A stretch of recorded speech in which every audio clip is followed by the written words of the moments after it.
Youth runner here with South Pasadena sophomore star Michael Scarince. Keeran would be really proud wherever he is right now, seeing 4 South Pasadena Tigers go across the line in front of the top La Cañada finisher. We're at Hahamongna Watershed Park. Again, brilliant effort for South Pasadena, but it looked like you guys were able to kind of control the pace the way you wanted to early. Did you talk with coach and your teammates ahead of time about kind of like just how you wanted that, those first couple of miles to look, and then when you wanted to make that surge? Yeah, we before the race we had a conversation that we didn't want to go out too fast because we knew some of the other athletes from the other team would push the pace if we went out too fast, and we wanted to be able to control it for pretty much the last mile or two. So we went out making sure that we were not with the front people, but kind of towards the middle of them. And then once we hit the 2 mile, we just went for it because all of us were feeling pretty great, as you saw over there. So, most definitely. And then obviously being able to close. How strong an indicator is that, not only for now, but obviously getting ready for 2 big races at Mount Sac, where here it's kind of blind when you come off that curve, you have no idea who's there or how close. Obviously you won't have to worry about that with 300 meters on the on the track at Mount Sac, but just the way that everybody executed and everybody kind of played their role in the last mile. How encouraging is that for prelims and finals? That's pretty encouraging for me, because to see how all of us were able to again do that blindly coming off. I'm very excited because I'm at Mount Sac, we can see the finish and we know where we are. So I'm excited to see how we do there too. You guys have such an incredible culture, and obviously such a special legacy and tradition. But since we were talking about Keeran, just how much of a blessing was it for you and the guys to be around him? Obviously you were the runner-up last year, and that's only because one of the great seniors in the history of the program was in front of you. But just not even in terms of training and and performance in races, Michael, but just leadership, and being a good friend and a good teammate. How important was that for you to be able to cross over with him? It was very important for me and for all of us. He really helped me last year. He motivated me. He made sure to always humble me when I was getting too cocky.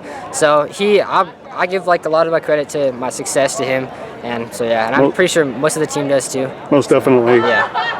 The fact that in a league, where obviously Aiden's come in and made a big impact right away for La Cañada.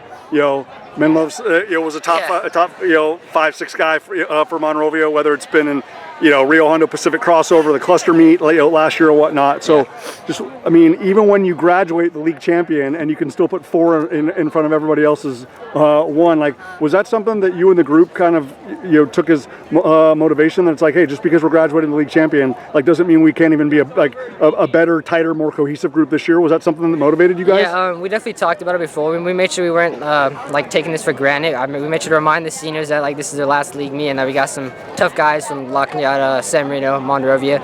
So we made sure just to keep everyone in check, and they helped us get here. So obviously last year, and I've talked with Abby and Sive and coach about this as well, everything was gearing toward looking at St. Francis, looking at looking at Oaks Christian, looking at J. Sarah. This year it's a different landscape, right? But it's exciting too. Obviously the girls have plans that reach far beyond Mount Sac and all the way to Woodward Park. What about Michael Scarince and the South Pasadena boys? I feel like you guys aren't getting the credit and the respect and the recognition that you deserve kind of in this new Division 3. So how much does that challenge excite you guys? If you saw, we started off at number 10 after I think Woodbridge, because we all had a bad race, and then after Clovis and Mount Sac, we really moved away up to 3rd. So it's real exciting to see that we're finally getting the recognition and being up there for once, because the hard work and stuff we put in is finally paying off. Most definitely. Last thing, Michael, how much kind of just inspiration but also reassurance do you hope it gives the group? It wasn't just 1, 2, 3, 4. The separation wasn't all that far apart. You won, I think, by 6 or 7 seconds, but the way that group packed, and obviously I don't have to explain to you how significant that's going to be at Mount Sac, but just not the fact that you put 4 in front of La Cañada as 1, but just the way that you guys executed it and remained so cohesive. How much kind of hope and promise do you hope that gives the group? It gives us a lot of hope, because last year we didn't have as tightly packed as a group, but then coming into this year, everyone's working hard, and we're finally packing together. We're able to do these runs as a pack, and our front is able to stick together and our back is able to stick together, and it's kind of starting to, both sides are starting to mold together, so it's really exciting to see. Awesome, man. Again, Michael Scarince, only a sophomore. I have a feeling it's not going to be the last time that we're talking about him as Rio Hondo League champion. But obviously, not only he, but the Tigers being Rio Hondo League champions and being a force in Division 3. Do not sleep on this group, ladies and gentlemen. Do so at your own peril. Michael, congrats. Great job. Thank you.